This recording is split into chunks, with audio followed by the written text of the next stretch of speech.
Les vendeurs aujourd'hui restent un point d'ancrage important pour le côté expertise, pour le côté quand même conseil humain, mais de plus en plus, et plus marqué chez les jeunes, les jeunes ont de plus en plus de peine à aller demander à parler à un autre être humain pour vous demander du pain, ou je sais pas.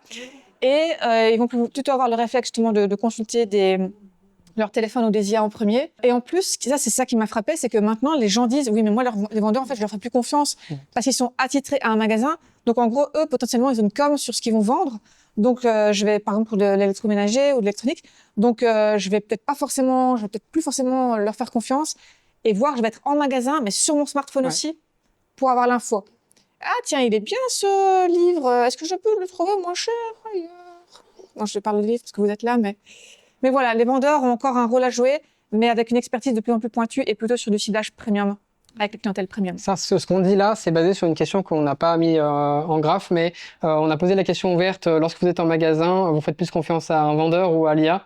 Et on a quand même eu, j'ai plus le chiffre exact, mais on a quand même eu pas mal de réponses qui parlaient de l'IA avec des mentions de méfiance carrément pour le vendeur. Ouais, bon, c'est quand même le vendeur en premier. Oui, c'est le vendeur en premier, mais c'était pas loin.